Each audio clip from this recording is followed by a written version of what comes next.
I never thought anyone would remember my name on this base. My badge read, Natalie Reese, Civilian Support Staff. But to most, I was just housekeeping.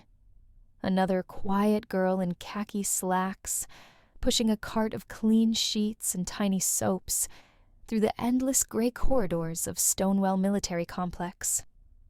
I wasn't military. I didn't wear a uniform. I didn't salute. I didn't belong. And that suited me just fine. I took the job because it paid just enough to keep the electricity running and my mom's medication stocked.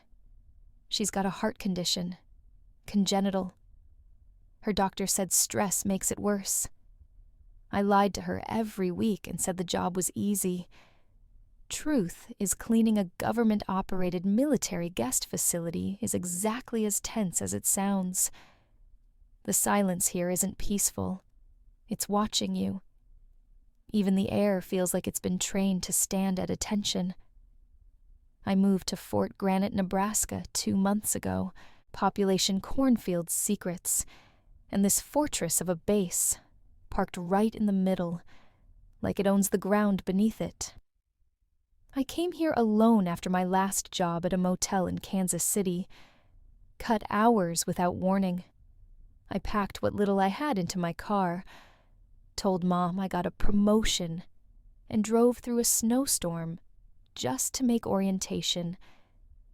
They gave me a thin beige uniform, a printed manual thicker than the Bible, and told me I'd be assigned to the flag wing. That's where they put the visiting dignitaries, generals, diplomats, retired officers, called back for classified briefings. No cameras, no questions, no mistakes. The woman training me, Marcy, said it best. You clean the floor, not the suitcase. You see a locked drawer, you leave it locked. You're not here to know. You're here to disappear. I said yes, ma'am, and nodded like I always do. I'm good at disappearing. Been practicing it since I was 11. The thing is, I didn't come here to uncover anything. I didn't come here to change anything. I came here because I couldn't afford another eviction notice. Because Mom's pills cost more than our fridge ever holds. Because sometimes survival is quieter than anyone thinks.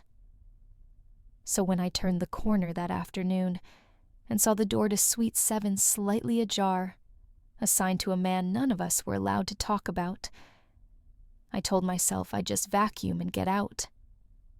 But it was cold inside, too quiet. And there on the leather chair by the window was a suitcase, open, unzipped halfway, with a letter tucked inside, sealed with a red wax stamp. I should have walked away. I didn't. It started with a paper jam. I was assigned to prep the guest suites that day, make sure all the supplies were stocked, thermostats set, windows locked. The guest in Suite 7 had checked out an hour earlier, no name on the record, just special clearance Omega tier. I didn't know what that meant. I didn't want to, but when I went to replace the toiletries, I saw the room service card still hanging on the inside of the door. Some officer had scribbled down his breakfast preferences, and the instructions said we had to log them for supply tracking.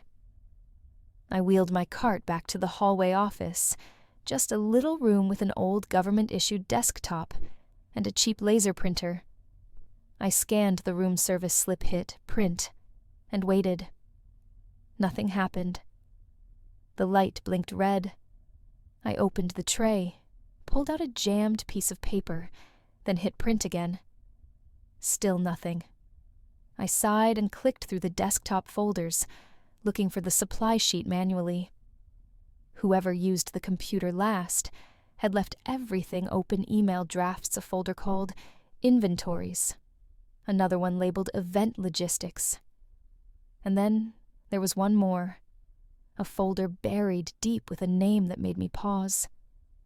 Operation Glassfall, confidential, level X clearance only. I didn't click it right away. I hovered over it for maybe 5 seconds, maybe more, and then I double-clicked. The screen flashed once. The contents loaded PDFs, communications, satellite images. Names blacked out. But one file stood out. A memo dated only 2 weeks ago. I opened it. It was addressed to the governor of Colorado. Inside was a list of military bases across the Midwest, marked for Stage 2 containment, something about enforced civilian evacuations, martial law contingencies, terms like post-incident scenario, and non-disclosed exposure vector. I didn't understand most of it, but I understood enough to know I wasn't supposed to be looking at it. And that's when I felt it. That shift in air pressure, the kind that tells you someone's behind you before you hear them. I turned. He was standing there. Dark coat, clean boots, shoulders squared like they hadn't dropped in decades, hair the color of war medals, and eyes that didn't blink. I didn't know his name, but I recognized him instantly from the whispered stories. Governor Elias Ridge, 4-term governor, ex-Army colonel, considered for Secretary of Defense before he walked away, the kind of man people say leads from the shadows. No one expected him to be staying on base, let alone to walk into this tiny hallway office while I was reading a classified letter addressed to him. He looked at me like I wasn't there, and then he stepped forward, calm, silent. I scrambled to close the window, but my hands shook too much. The mouse slipped. I nearly dropped it. He didn't raise his voice. He didn't touch me. He just looked at me and said, "You're not supposed to be here." I swallowed. I was trying to print. He raised one finger. Not a threat, just an order. Leave the room. Tell no one what you saw. Not your supervisor, not your mother. No one. I froze. He took one step closer, and this time I felt the weight of it in my chest. "Do you understand me, miss?" He glanced at my badge. Reese. I nodded so fast it made my head ache. Then I backed out of the room, carefully, as if turning my back might be a mistake. The printer finally clicked and started humming, but I didn't wait for the paper. I just left. I didn't speak to anyone on my way out. I didn't clock out. I just walked to my car, hands numb, eyes wide, throat closed. And still, all the way home, I couldn't stop thinking, why was that folder open in the first place? I didn't sleep that night. I sat on the edge of my mattress in the dark, still in my work pants, staring at my hands like they might start shaking again. The apartment was quiet, except for Mom's breathing machine in the next room. Steady, mechanical, reassuring even when nothing else felt that way. I didn't tell her anything. Not about the folder, not about the man, not about the way his voice still echoed in my head, like it came from inside a bunker, not a hallway. Every time I reached for my phone to text Marcy, my team lead, my fingers locked up. What would I even say? Hey, I opened a top-secret file addressed to a man powerful enough to have me disappeared. Anyway, see you tomorrow. So I didn't sleep. I waited for morning like someone waiting on a verdict. And when I showed up for work the next day, my badge didn't scan. The turnstile flashed red. The guard at the entrance looked at my name, then his tablet, then back at me. "You're not on the assignment roster." That cold shot down my spine again. I was about to explain, tell him there must be a mistake, when a woman I'd never seen before approached from the admin wing. Sharp suit, clipboard, no name tag. Natalie Reese. She asked, though I could tell she already knew. I nodded. "You've been reassigned. Effective immediately. Report to South Wing Office C." What department, I asked stupidly. She didn't answer, just handed me a sealed folder and walked away. A South Wing was a different world, where the Flag Wing had silence and marble floors. South Wing had carpets that swallowed sound and tinted windows that didn't let in any light. Office C had no label on the door. Inside was a single desk, 2 chairs, a kettle, and a man standing behind a file cabinet reading a folder like it might bite him. Governor Ridge. Same coat. Same presence. Same eyes that hadn't softened. He didn't look up. Just said, "Close the door, Miss Reese. From now on, you work for me." His office didn't look like anyone lived in it. Not a photo. Not a coffee mug. Not a single personal object on the desk. Just an antique globe in the corner, a dark wood bookshelf lined with government binders, and a desk so polished it reflected the overhead lights like a surgical tray. The blinds were always drawn. The thermostat stayed cold. The room felt like it had been vacuum sealed.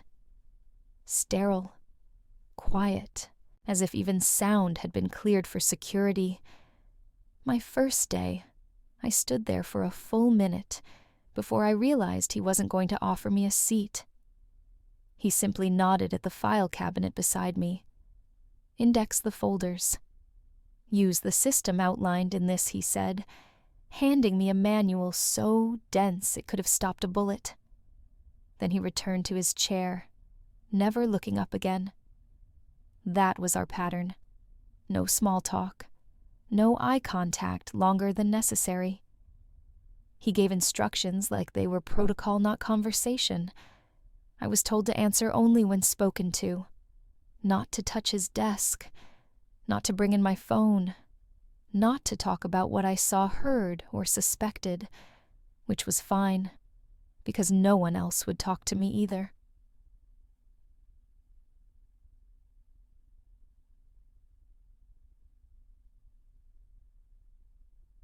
Word travels fast on base. Even when no one's supposed to know anything, people stopped making eye contact. The women in the mess hall looked down when I passed. My old cleaning supervisor didn't reply to my text, and when I stood in the elevator with 2 officers, I didn't recognize one of them nudged the other and whispered just loud enough, "That's her," as if I didn't have ears, as if I wasn't standing 2 feet away, holding a folder marked, "Time sensitive. Do not copy." He didn't say much that first week, but I noticed things. He took his coffee black, no sugar. He read classified reports with a pen in hand, but never underlined. He stared out the window like he was memorizing something he didn't want to forget. Sometimes he didn't move for 10 minutes straight. The first time he asked me a question, it wasn't even about work. He looked up from a stack of redacted pages and said, "Have you ever read anything you weren't supposed to?" I froze. I knew what this was. A test. A trap. A crack in the wall just wide enough to fall through. But I didn't lie. "I have," I said. He held my gaze for a moment that felt longer than it was. Then he nodded once, almost imperceptibly. "Good. That's the only kind worth reading." And then he went back to his papers like nothing happened. But something had. I didn't know what. Not yet. But I felt it. A shift. Small, but real. It was a Thursday night when he asked. Late. Most of the base had gone quiet. The kind of silence that feels heavier than noise. You could hear the hum of the security lights, the faint buzz of the overhead fluorescents, and the scratch of his pen moving slowly across a classified memo. I was across the room scanning documents into the encrypted system. Just routine digitization, nothing labeled above top secret. Nothing I was supposed to read, though I had started picking up patterns. I was halfway through reloading the scanner tray when I heard him say, without looking up, "Do you know something you weren't supposed to know?" My hands froze. The question wasn't loud, but it filled the room like a flare, going off in a dark cave. It wasn't casual. It wasn't hypothetical. It was surgical. I turned toward him slowly, holding onto the edge of the desk, as if that would anchor me. He still hadn't looked at me. Still reading. Still writing. Like the question was just another item on a long checklist. I opened my mouth. Closed it. Because there was no safe answer. If I said no, he'd know I was lying. If I said yes, I didn't know what it would cost. So I did the only thing that felt true. I stayed silent. For a moment, he didn't say anything. Just kept moving his pen across the paper in slow, deliberate strokes. Then he finally looked up. Right at me. His eyes were steady. Not angry. Not accusing. Just watching. Reading. Like he was waiting to see what kind of person I really was. Then he nodded once. "Good," he said. "Keep it that way." And just like that, he turned back to his work. I stood there for another beat, wondering if that was some kind of warning, or something else entirely. That night, I didn't sleep much. I lay awake in bed, replaying his voice in my head, like it was some riddle I was supposed to solve. Do you know something you weren't supposed to know? And more than that, what happens if I start knowing more? It started with a folder that didn't belong anywhere. I was cataloging reports by reference number, checking them against the base's internal archive system. 90% of them matched. The rest, logged under restricted overflow. Bureaucratic purgatory for files no one wanted to claim. But one binder caught my eye. It was thicker than the others. The spine was unlabeled. No barcode, no distribution code. Just a red stamp on the front cover that read, CIR-R6. Do not replicate. Inside the pages were out of order. Some handwritten, some typed. Some redacted beyond recognition, others strangely untouched. But what stood out wasn't what was there. It was what wasn't. A name. It showed up 3 times in different memos, always in context, like they were part of something big. But each time the actual name had been blacked out so heavily, the paper tore slightly, where the ink bled through. Then near the end, I found an older document, an internal review form, and there it was again. A staff assignment log with 10 names, but only 9 IDs. The 10th was crossed out. Not deleted, not redacted, erased, like they'd never existed. I double-checked against the digital archive. Nothing. No employee code, no medical record, no personnel log. Whoever they were, they'd been scrubbed clean. And for some reason, that scared me more than anything I'd seen so far. Because up until then, I'd told myself this was all accidental. That I was assigned to Governor Ridge because of a clerical error. That the open folder had been a glitch. That he tolerated me because I kept quiet. But now, I started to feel it. Not suspicion. Not paranoia. Certainty. This wasn't an accident. And I wasn't chosen. I was ignored. On purpose. I wasn't a threat. I wasn't important. I was invisible enough to be useful. Which meant if something went wrong, if I started knowing too much, they wouldn't need to remove me. They'd just let me disappear. Quietly. Permanently. It was close to midnight when he handed me the folder.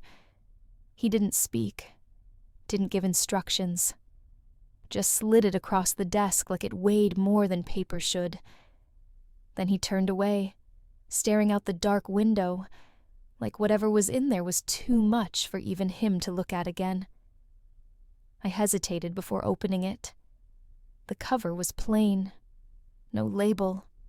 No stamp. Just a faded crease down the middle like it had been opened and closed too many times.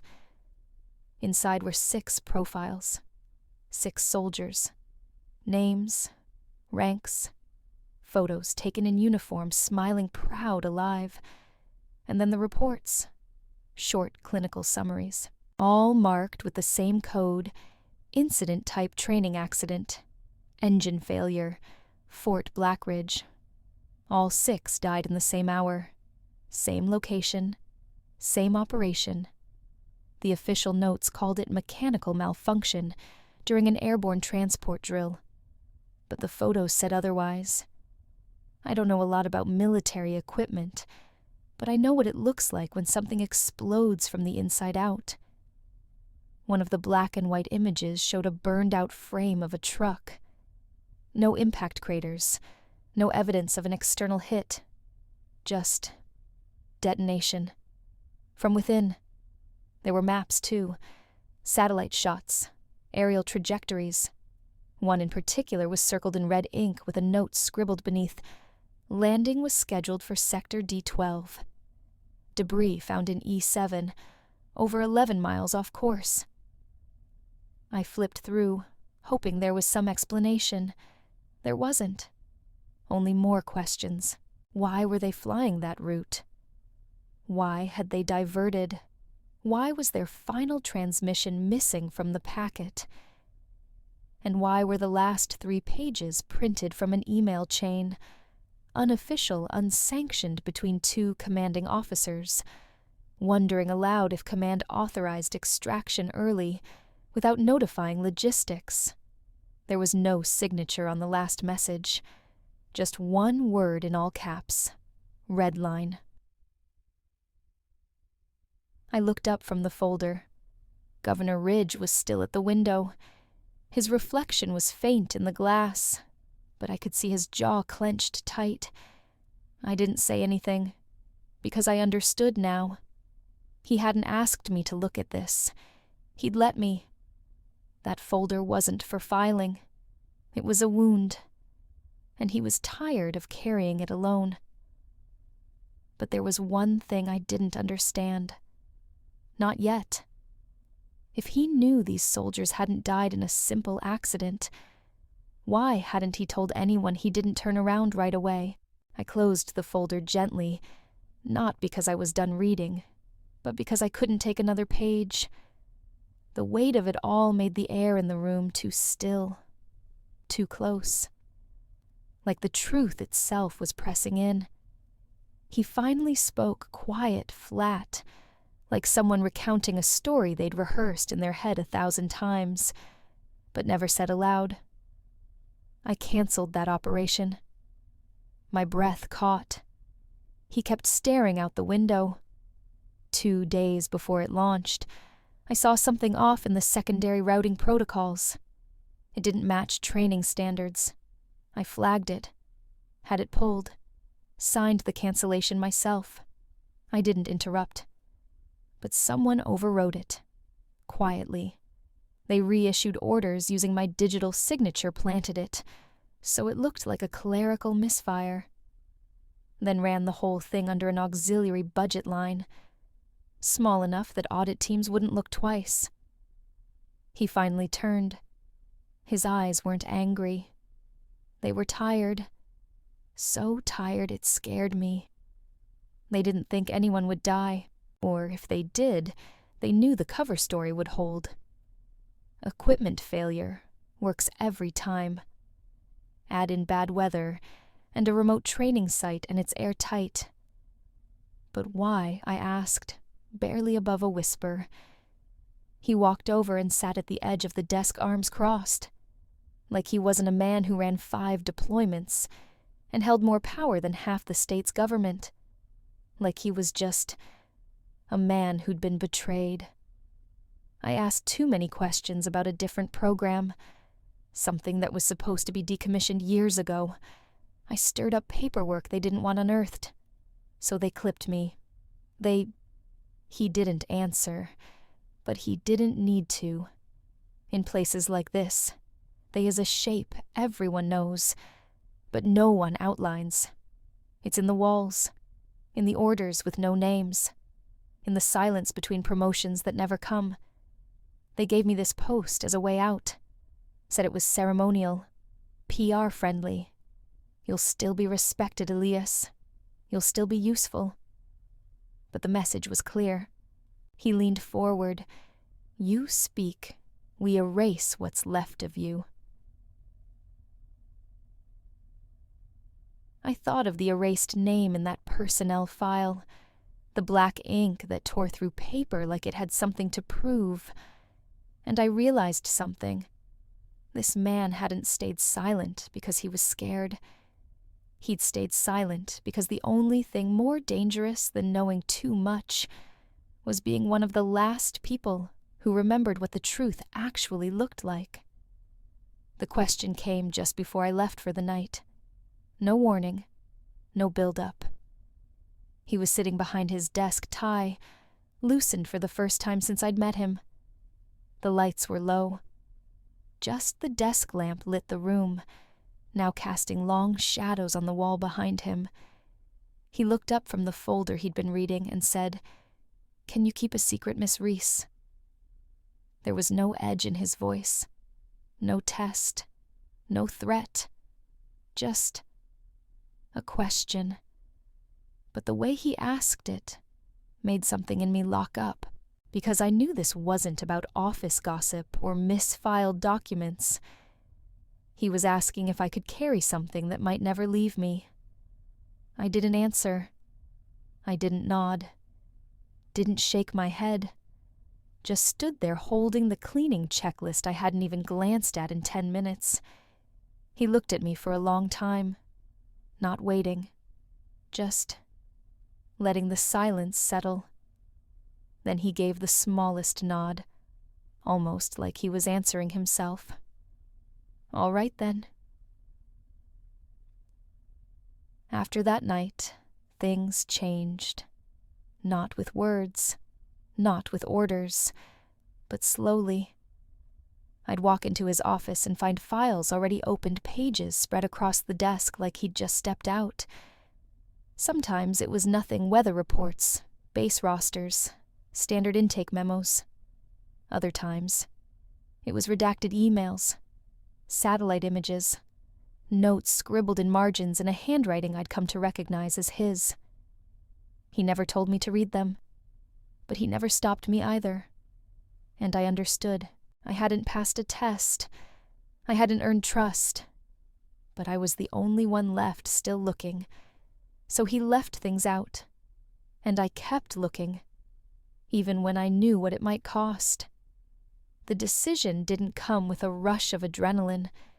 It came in silence, in the hum of the fluorescent light above my desk, in the steady rhythm of the hard drive spinning beside me, in the way my own reflection stared back at me in the dark screen of the copier, like it didn't fully recognize what I was doing either. I waited until the night shift security rotation changed around 2:10 a.m. That gave me 11 minutes before someone checked the hallway again. The governor was in his quarters or so, the log said. He hadn't returned since the late debrief. No cameras pointed into his office. No real-time monitoring. I'd checked. I had memorized too much over the last few weeks to claim ignorance now. Maps, communications, a chain of command that no longer matched the official charts, enough redacted paragraphs to choke a courtroom. And something else. A name. The same one that had been erased in that original file. It kept reappearing in edge notes, email CCs, and one meeting roster that someone had clearly forgotten to scrub. Whoever this person was, they hadn't vanished. They were still working, still involved, still buried beneath the surface of an operation the public would never be allowed to understand. I pulled a clean thumb drive from my sock, wrapped in a bandage tucked under my pant leg all day. 64 gigs. No serial number. Bought with cash at a gas station 2 counties away the weekend before. I didn't know what exactly I'd take. I just knew I couldn't unsee it anymore. So I copied it all. Folders with names like Phoenix Directive, and Alpha Echo Review. Internal memos from Ridge himself, notes in the margins that read more like regrets than orders. One document was labeled Final Disposition, Oversight Removal Candidates. My hands shook when I saw my own name 3 lines from the top. I didn't stop copying. Not then. At 2:18 a.m., the backup light flickered. My cue to shut it down.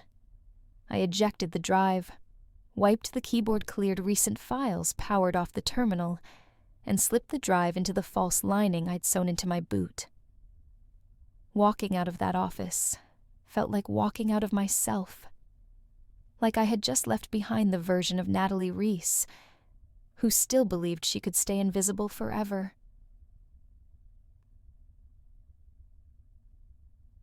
I mailed the drive the next morning from a post office in a nowhere town 40 miles off base. Used a fake name. The envelope was addressed to someone I hadn't seen in the news in months. Cal Harper, a freelance investigative reporter who'd made national headlines 3 years ago, after exposing a military contracting scam tied to a senator's re-election fund.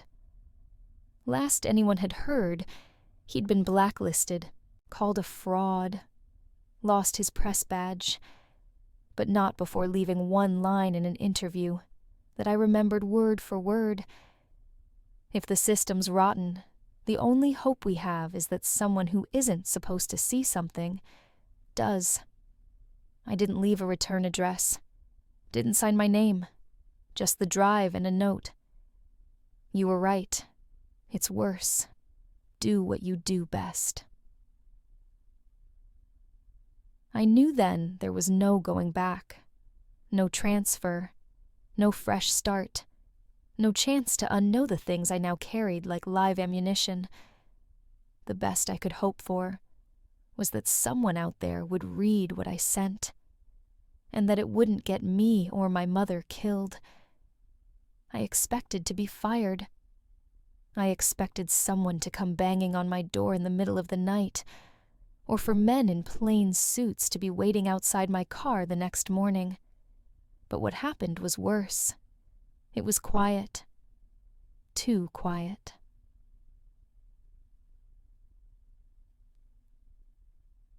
At 9:00 a.m., sharp, I got an email report to Office HR2.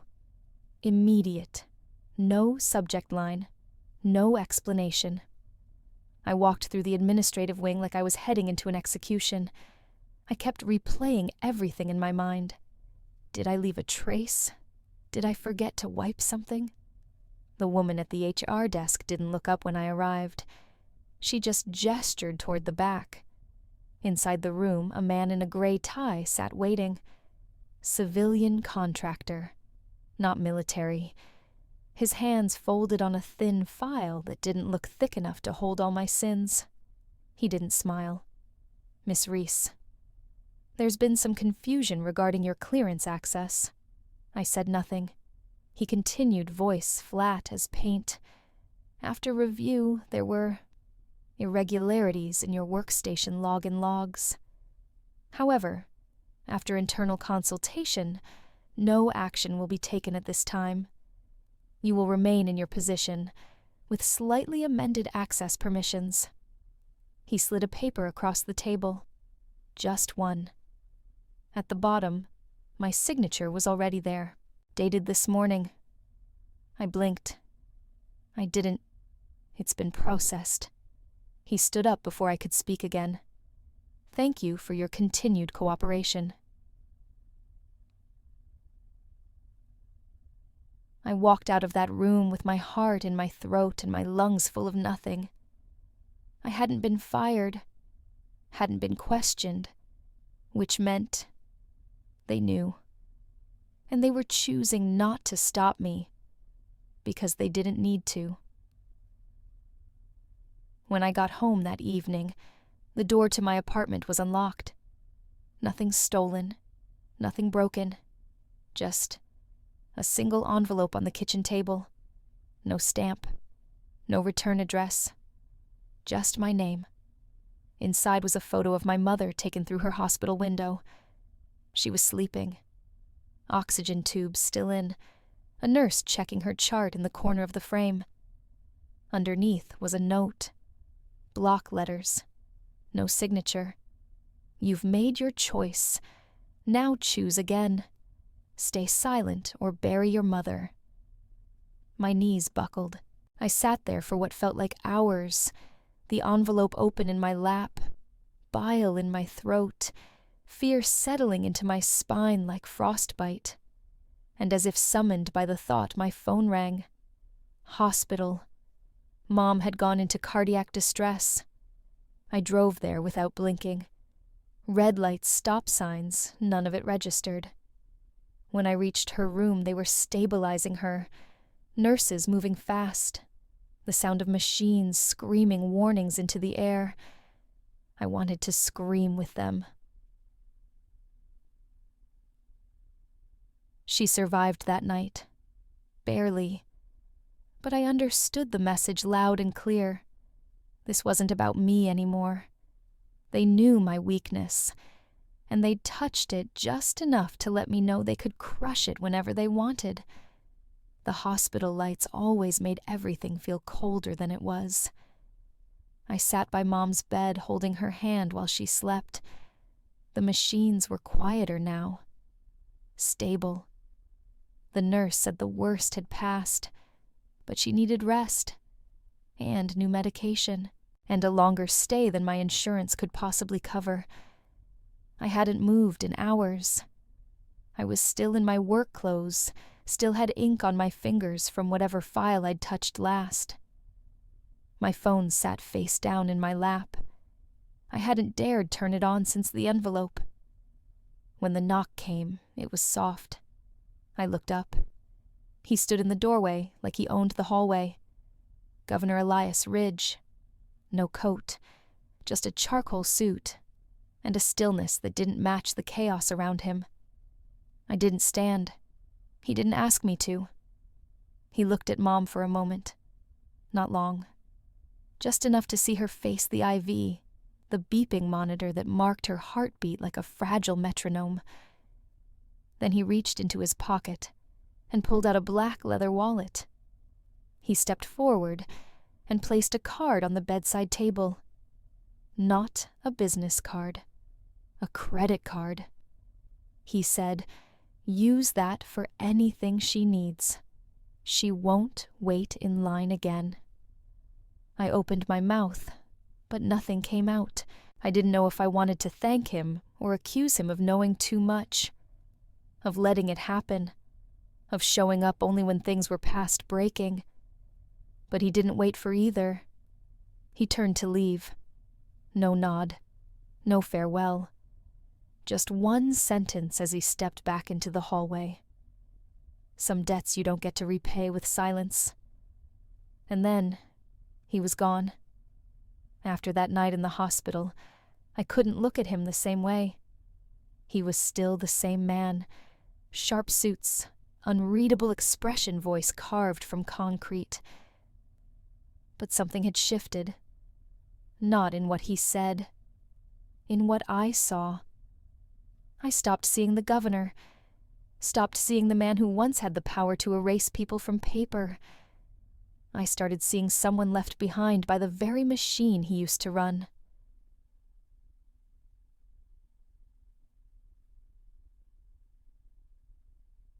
It was a Tuesday late again, when he broke the silence first. I was filing old deployment briefings, half listening to the rain tapping against the windows. He stood by the window holding a photo I hadn't seen before creased edges, corners worn down, like it had lived in a wallet for too long. He held it out to me. It was a boy, maybe 17, uniform jacket too big, same jawline, same stormy eyes. This was Adam, he said, my son. I took the photo without a word. He died in Kandahar, not during combat. During a test flight for a drone system I helped push through budget approval. His voice didn't crack, not once. The system malfunctioned. Everyone blamed the manufacturer. I knew better. The specs were rushed. corners cut to meet a fiscal year deadline. My signature was on every page. He paused, then smiled, but it didn't reach his eyes. After the funeral, my wife packed her things. Said she couldn't stay married to a man who no longer believed in anything. I told her I did believe. I just stopped believing anyone else was clean. There it was, the crack behind the wall. The crack, the weight in his silence. The reason he hadn't screamed or threatened or fought louder. He'd already lost the most honest parts of himself. And no title, no clearance, no classified document would ever give them back. That night, as I left the office, I didn't think about secrets or danger or my own fear. I thought about that photo, about a father still carrying the face of a son the world had already forgotten, and about how sometimes power doesn't corrupt. It just hollows you out. I hadn't planned to ask. The question had been sitting in my chest for weeks, tightening like a knot every time I walked into his office. Every time I touched another file that shouldn't exist, every time he looked at me like I was already part of something I hadn't agreed to. But that night, I couldn't hold it back anymore. He was reviewing a logistics binder half lit by his desk lamp as usual.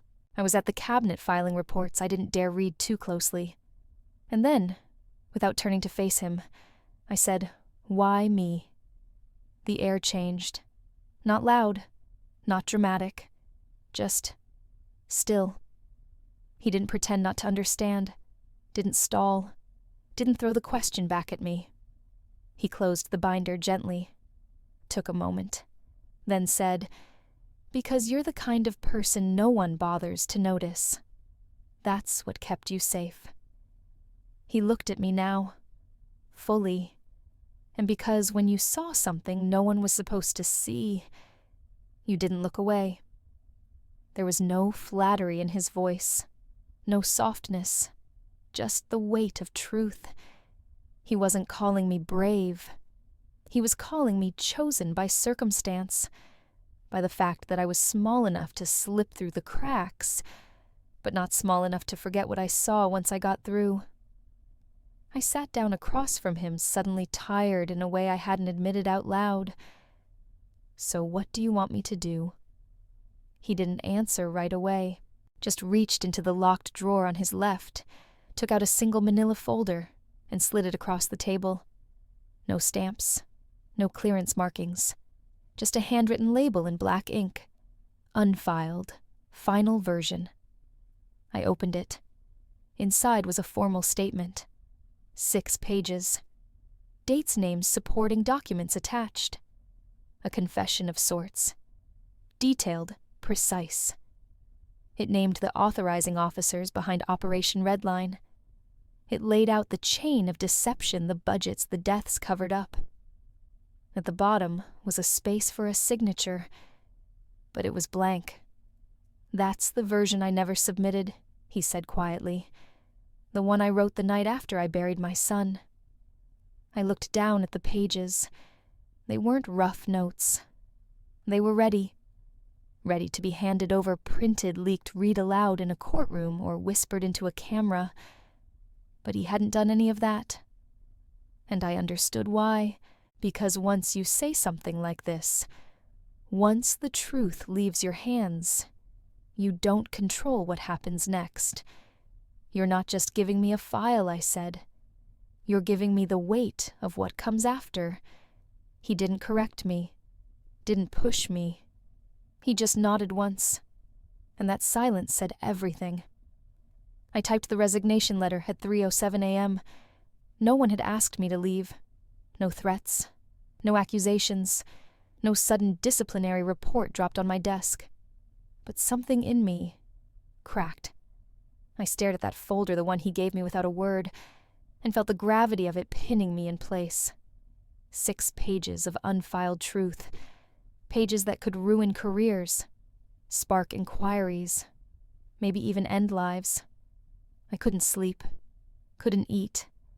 Every time I blinked, I saw those redacted names and imagined the people behind them watching me from some dark hallway, waiting for me to slip. So I opened a blank document and began to type, "Setinant." To whom it may concern, I am hereby resigning from my position effective immediately. Due to personal circumstances and family medical needs, I am unable to continue fulfilling my duties on base. Thank you for the opportunity. I didn't bother dressing it up. No apologies, no flourishes, just an exit, a way out. I printed it, folded it twice, slid it into an envelope with my name on the front, and I left it on the kitchen table next to my bag. But I didn't sleep. I sat on the edge of the couch, staring at the envelope under the dull kitchen light, waiting for some wave of relief that never came.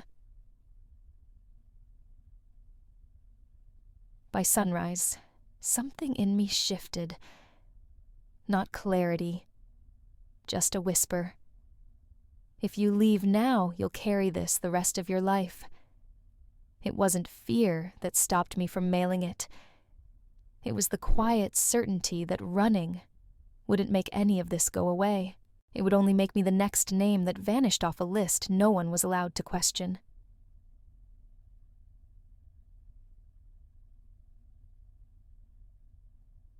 I tucked the envelope into the back of a drawer, didn't shred it, didn't burn it, just kept it, as a reminder that I still had a choice.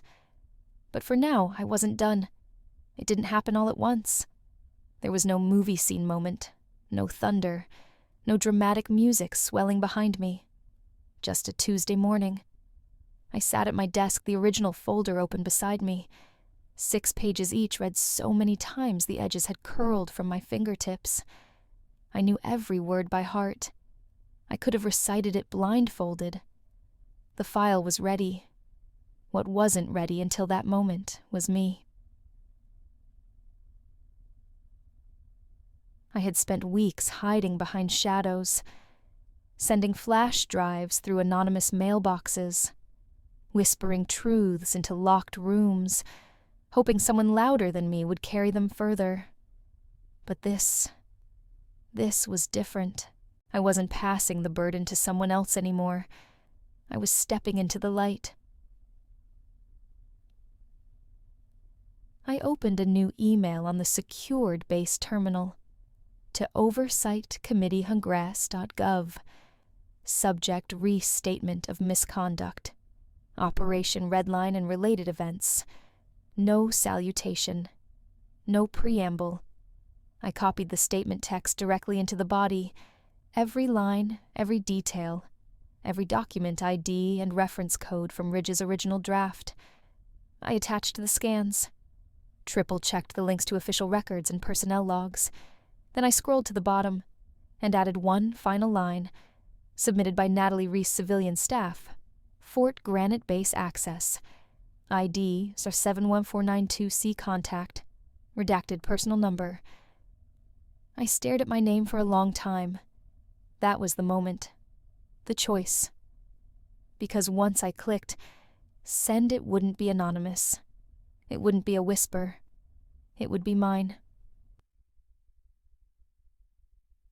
I clicked, watched the screen flash, message sent. And I sat there in the quiet hum of the office air system, waiting for something to happen, for the alarms to go off, for someone to burst in and grab me by the arms. Nothing happened. The world didn't shake. But I did. Inside. Because I knew what I had just done.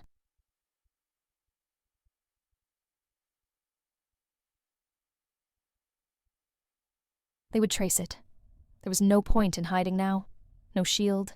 No exit strategy. If they wanted to come for me, they would. But at least this time, they'd know exactly who I was. Not a ghost in a hallway. Not a mistake on a roster. Just a girl who saw too much, and finally chose to stop looking away. 2 days after I sent the email, my base ID stopped working. No warning. No formal termination. Just a sharp red flash at the gate scanner, and a security officer with a script in his mouth. Clearance suspended pending internal review. Please return to civilian holding. You'll be contacted. He wouldn't meet my eyes. I didn't argue, didn't ask who gave the order. I just stepped back from the turnstile, the weight of inevitability settling into my ribs like winter air. That afternoon, the hospital called. My mother, who had stabilized, who had finally been getting proper care, was being transferred to where they couldn't tell me, only that it was an administrative reallocation based on insurance realignment. I'd never heard those words strung together before. They sounded fake, like someone had typed them into a generator just to keep me confused long enough for a van to roll her out the back door. When I arrived, her room was empty. The nurse at the front desk wouldn't look at me. "There's nothing we can do," she said softly. That night, I drove until my hands cramped. Not anywhere in particular, just moving, because stillness felt like surrender. I pulled over at a gas station 30 miles out just past midnight. That's when I saw it. A piece of paper folded once tucked under my windshield wiper. I looked around. No cars nearby. No figures. No camera I could see. Just the note. Block lettering. Marker on cheap office paper. Rethink your role. Withdraw while there's still something left of you to protect. No threats. No demands. Just cold clarity. Like someone offering mercy just once.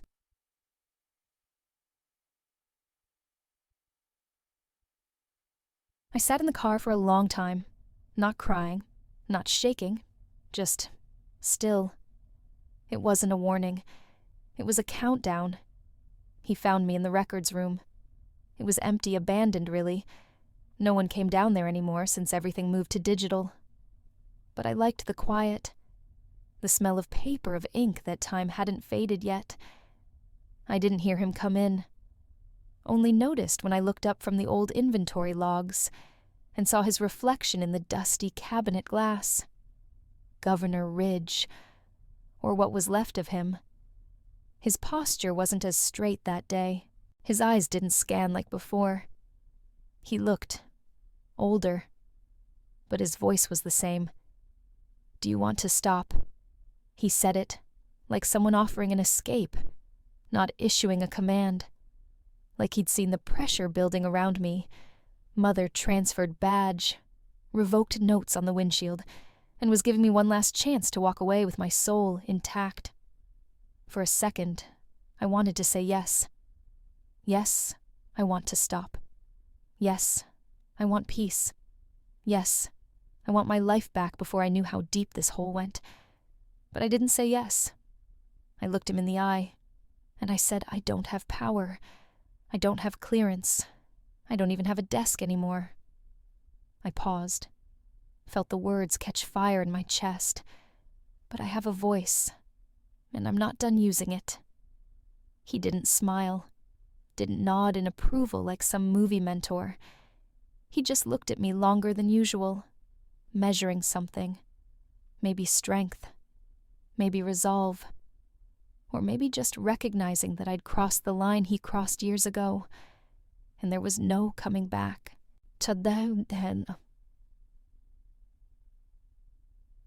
He reached into his coat pocket, pulled out a flash drive and placed it on the desk between us. Didn't explain it, didn't name what it held, but his hand lingered for half a second longer than necessary.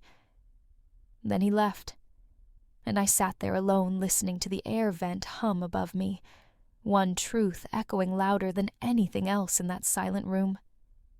They could silence almost anyone, but not everyone would stay silent.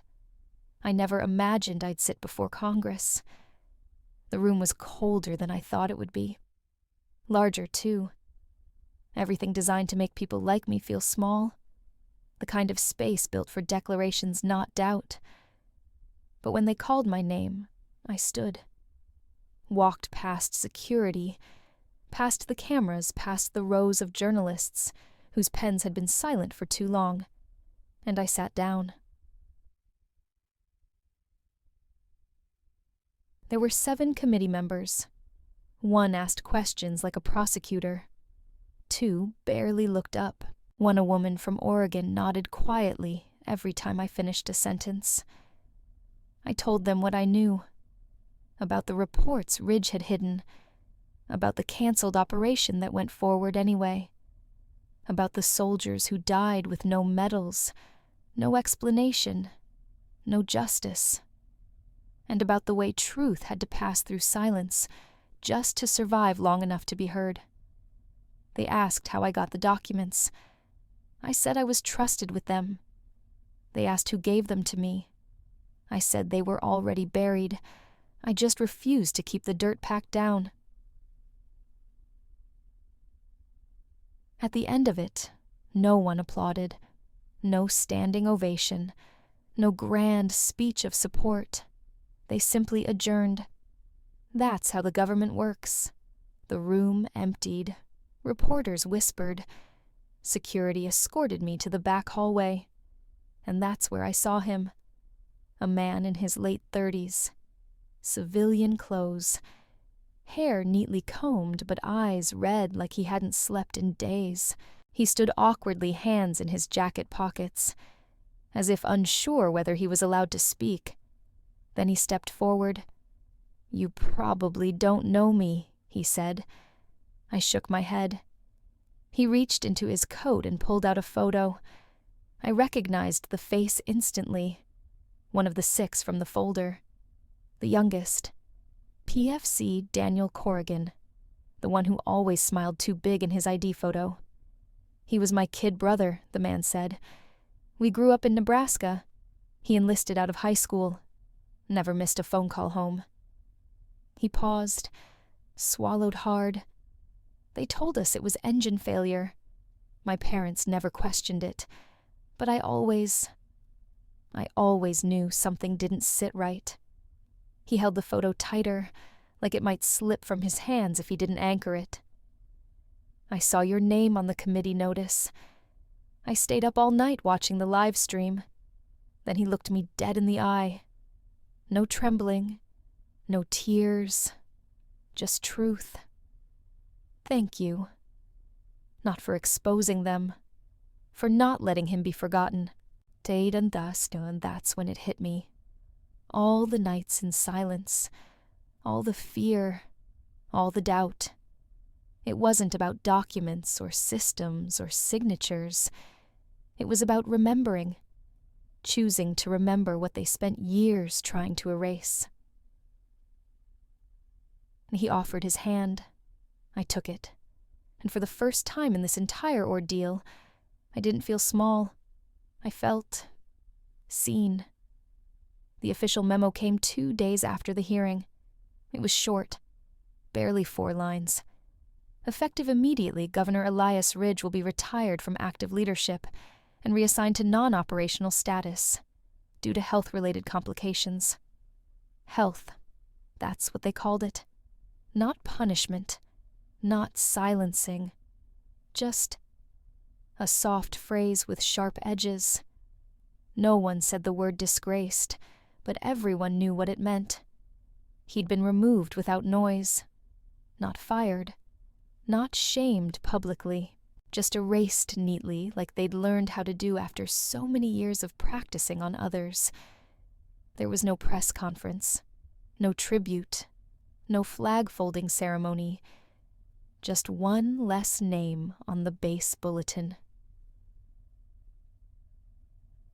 I found him on the sidewalk outside the hearing building, leaning on a cane I'd never seen before, dressed in civilian clothes, still sharp, but something quieter in his posture, like a lion stepping out of the cage on its own terms before someone else could drag him.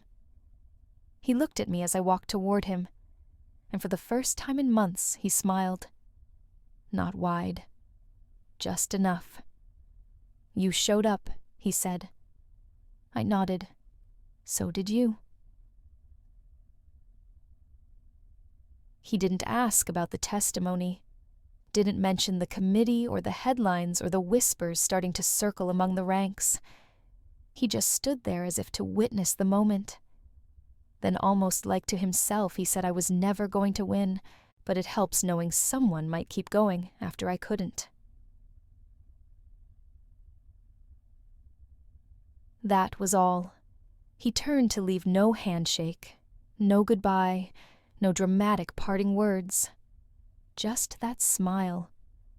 The kind you give when you've already accepted the cost, and still say it was worth it. No farewell party, no papers to sign. No one walked me to the gate. I left the base the same way I arrived, alone with everything I owned in a single worn-out duffel bag, and a head full of questions no one else wanted to ask. But this time, I wasn't naive. This time, I knew what I was carrying. Not secrets, not guilt, something heavier, and somehow lighter. The last thing I packed was the envelope, unmarked, sealed, slipped under my apartment door the morning after the hearing.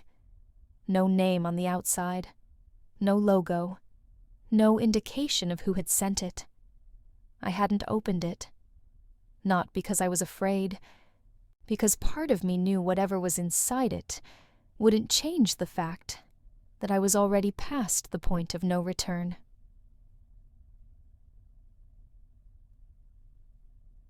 As I walked across the parking lot outside the civilian barracks, I passed the chain-link fence one last time.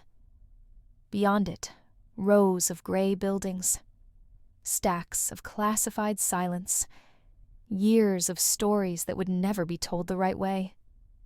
But I had told mine, and somehow, that was enough. I didn't look back, didn't wave, didn't flinch when the guard at the exit barely glanced at me. I just kept walking, envelope tucked into the inside pocket of my coat, still sealed, still waiting. A reminder that sometimes the truth doesn't come crashing through the doors. Sometimes it follows you out, quiet, steady, and unafraid. My new apartment smelled like fresh paint and boxed furniture. The mattress was on the floor. The windows overlooked a bus depot. The neighbors upstairs played country music too loud on weekends. But it was mine. No base codes, no gate pass, no cameras tracking my comings and goings. Just space and time. I spent the first few days doing nothing dramatic. I made tea, walked to the grocery store, called my mom twice a day. She was in a better hospital now, smaller, quieter, safe. The staff knew my name. She didn't ask about the hearing. I think part of her didn't want to know. I didn't blame her.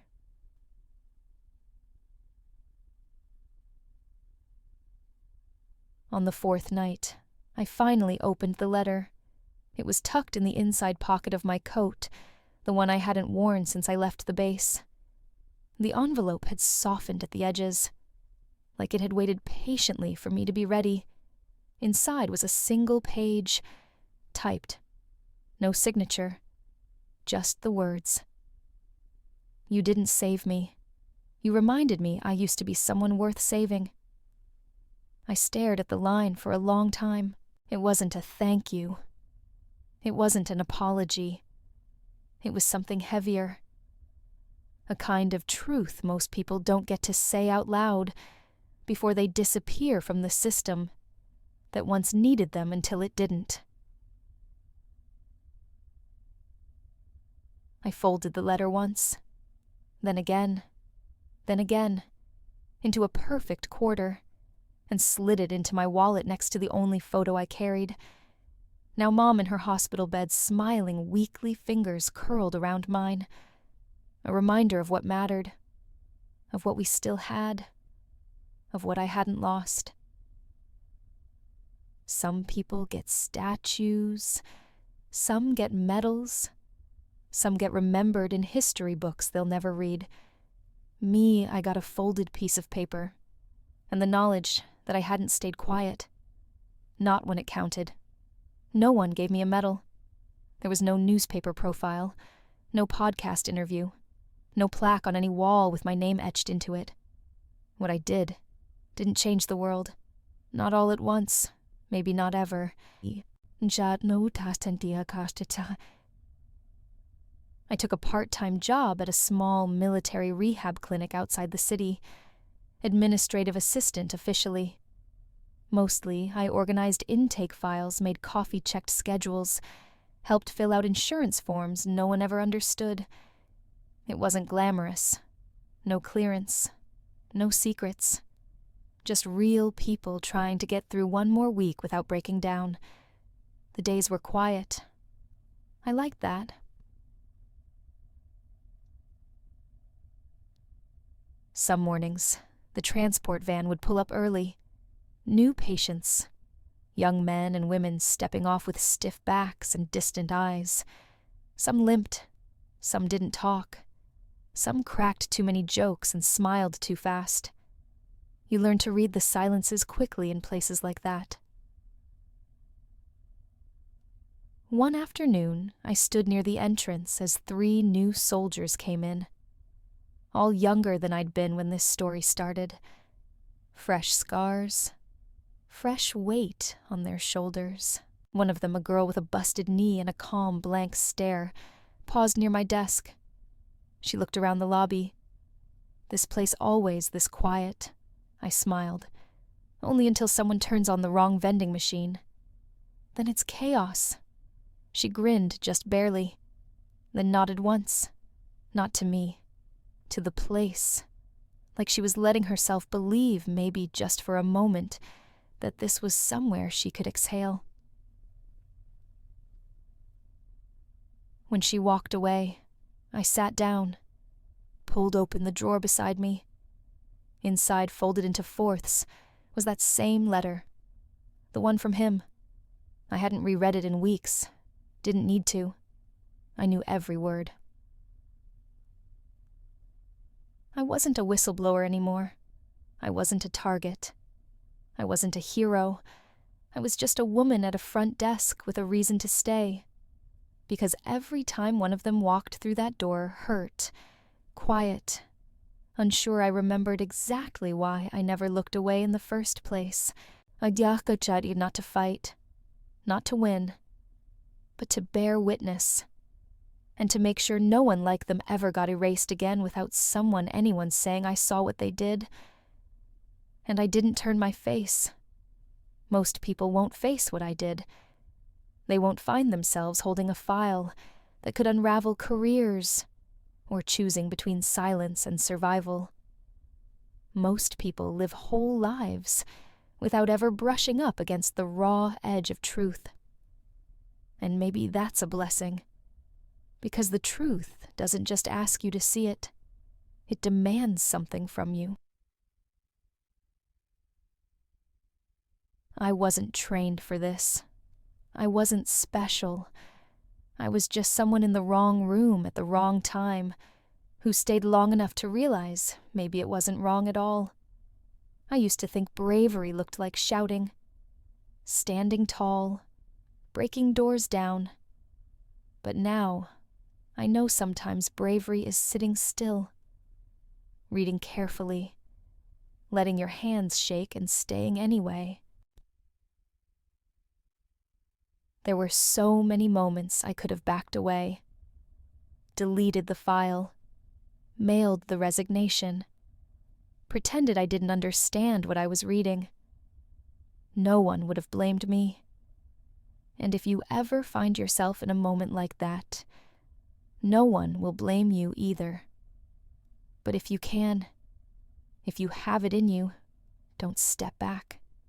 Even if your voice trembles, even if no one stands with you, even if the truth doesn't change anything except that someone finally said it out loud, that matters more than you think.